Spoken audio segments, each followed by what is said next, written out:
Hello everyone, I'm Tommy with Studio Sense and welcome to another video review. Today I've got a brand new fragrance, a 2021 release from the house of Giorgio Armani. I didn't even know this existed until my friend Chris Cretese from Casual Fragrances, shout out to him. I'll leave a link in the description if you want to check out his review site on YouTube, Casual Fragrances. It's an awesome guy. Sent me a link and said I can't wait until this comes out, and it was like a countdown link for the new Armani Code Eau De Parfum. So immediately when it became available in the US, which wasn't super long ago, had it on its way and got it in. So when we return, we're gonna take a close look at this new Armani Code Eau De Parfum and see how close Armani is to cracking the code of MA, that is masculine attraction, that and more, so stay tuned.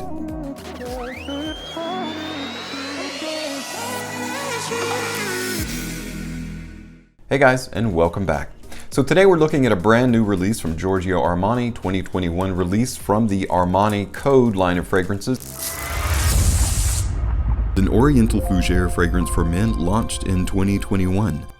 I'm glad they didn't go the way of YSL and JPG and many others who are just saying Parfum. This is the Parfum edition.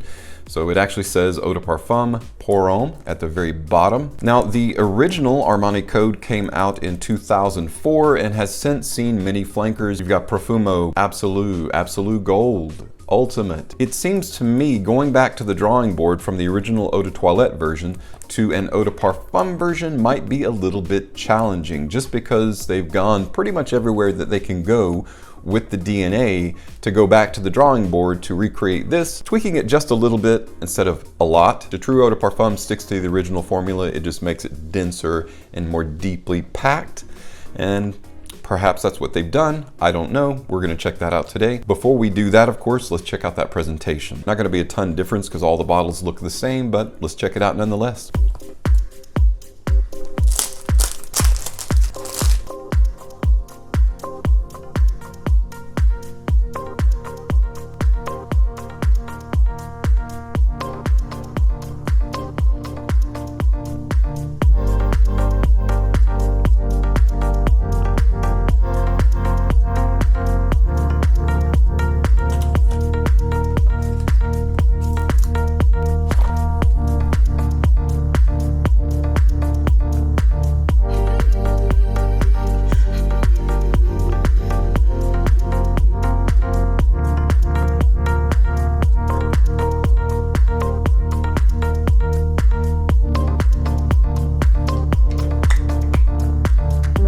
So not a tremendous amount of difference from the original 2004 release in terms of presentation to the 2021 release. I really dig the bottle. It feels like something that just fits really good in the hand. And of course, this was originally, I believe, designed after a specific award. I think I talked about that in one of my reviews when I originally compared Armani Code Absolu with Armani Code Absolu Gold, and I'll leave a link above, boop, if you want to check out that video, because I go into a little bit more detail, and I even think I show a graphic of the actual award in question. At any rate, the bottle is really nice. However, what we're interested in is the primary difference between the Eau de Parfum and the original Eau de Toilette. I'm gonna spray one on each hand. Okay, so that nice kind of powdery, dark, lightly sweet, very masculine, a little bit of tonka in there. This is what I would call a progressive man's fragrance for being made in 2004. Before we do a spray test of this, let's talk a little bit about that note breakdown.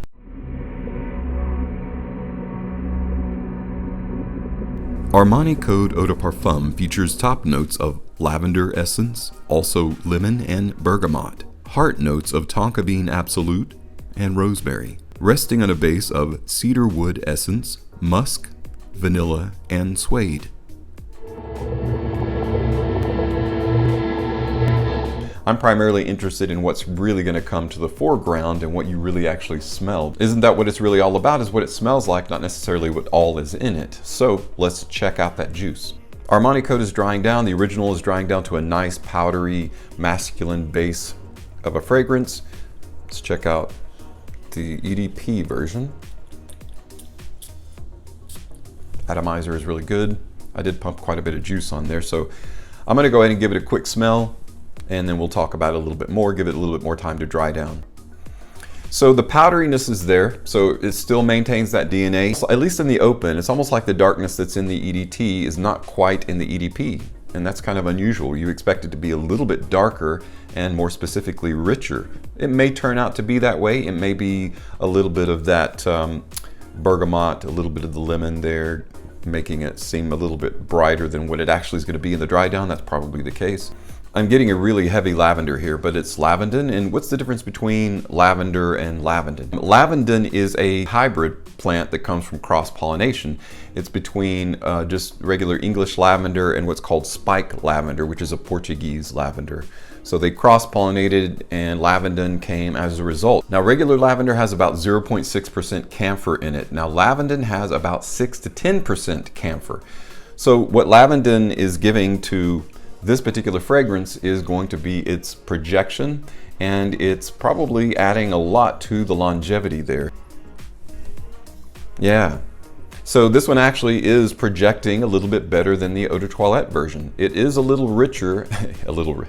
It's a little richer.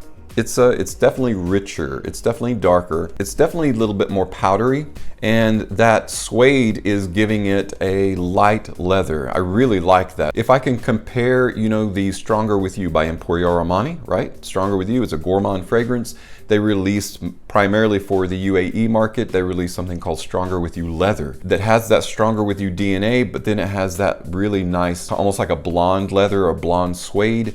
That is similar to what this is doing, that suede is doing in this DNA. So you do have that original Armani Code darkness, that Armani Code powderiness, but then you have a little bit of light resin suede there too. That's, yeah, it's giving it a nice edge. So I would say while this can be worn casually as well as semi-formally, this one could be worn in an upscale environment. So it's a little bit more refined than the EDT. That's usually what happens when you create an Eau de Parfum version of a fragrance, and they went back to the drawing board.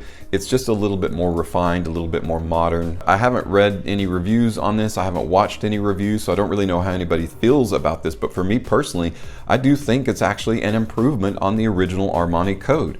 Having said that, Armani Code was never my favorite of the actual fragrance line. I really prefer Armani Code Profumo, Armani Code Ultimate, and primarily Armani Code Absolute, my favorite. And a really close runner-up, though, is a Armani Code Absolute Gold. I know some people think of Armani Code Absolute Gold as a redundant creation, simply because you have that in Armani Code Absolute. Why would you make Absolute Gold with just a slight variation of difference? Sometimes that slight variation can make all the difference, right? For example, if you have a suit and you don't have a tie on, that's upscale to a degree, but then you add a tie and it completely changes the picture. And it's just one small thing, one small change that you made. Same thing with Armani Code Absolute Gold. I really like it, and it's probably neck and neck in terms of which one I like better, you know, Absolute or Absolute Gold. At any rate, we're talking about Armani Code Eau de Parfum, so let's go back to this one. Like in that dry down, it still has that really nice, darker, almost like pencil box smell to it. Now the open is nice, the mid is good, the heart of this, but the dry down of it is really what captures the essence of that tonka bean, that suede. So you've got a little bit of sweetness. So for those of you that were hoping this wouldn't be a sweeter version of the Eau de Toilette Armani Code, you are correct. It is not. It's just a stronger version of the Eau de Toilette, the original, with a little bit of modern twist to it, added by the tonka bean and the suede. And of course the lavandin with that additional camphor makes it really more pungent and carry a lot better. So I would say the performance of this is going to definitely outweigh and outlast the Eau de Toilette version, though I can't confirm that through use because I just tried it. But overall, I think it's an improvement. I think if you weren't a fan of the original Eau de Toilette, there wouldn't really be a reason to get the Eau de Parfum, because this really is closely resembling this with the additional punch of the lavandin, the light sweetness of the tonka bean. So that suede in the base kind of gives it that really light leather appeal, which is really nice in a masculine man's fragrance. And to me, that's closer to cracking the code to that masculine attraction than the previous version of Armani Codes. If you don't own any of the Armani Code line, I would say start out with Armani Code Absolute. To me, that's my favorite. Maybe go to the Profumo or the Ultimate, and then you might want to check out Armani Code Eau de Parfum once it hits discounters. Right now this comes in a couple sizes. You can get it for the 1.7 ounce for about 70 bucks, a little bit over. It also comes in the 3.7 ounce for about $123. So you're gonna pay quite a bit for this now. I would say wait, hold out until it hits discounters. Then if you're interested in picking it up, then I think it's gonna be very well worth the price that you pay. Of course, the quality is there. Any of the Armani Code fragrances are very high quality in terms of how they perform. This is gonna be just like that. In terms of the Eau De Parfum, better longevity, better overall projection, I would say, even than the Eau de Toilette. This was originally designed to be a signature scent. It is absolutely the same. You can wear it in any kind of weather. It's going to be mostly for a little bit cooler weather though. This isn't a high heat fragrance. Any powdery fragrance isn't going to do super well in high heat because that's going to kill it, cut the life in half. Primarily you're going to want to wear this in cooler weather, but again, there's nothing wrong with wearing it year round. This one, a little bit more refined than the original, can be worn in upscale environments as well as casual. So it is a little bit more versatile in that way as well. Well guys, that's it for my take on the new Eau De Parfum version of Armani Code Eau De Parfum, Giorgio Armani release in 2021. I think overall it is an improvement of the original. That's not saying it's the best Armani Code, however. There are still better Armani Codes out there. If you've never tried any of them though, this isn't a bad place to start. Just keep in mind the derivations of this I think are a little bit better than the OG. Thanks again for stopping by and checking out today's review, and as always, thank you so much for your support on my channel. I'm Tommy with Studio Sense, and I'll see you tomorrow.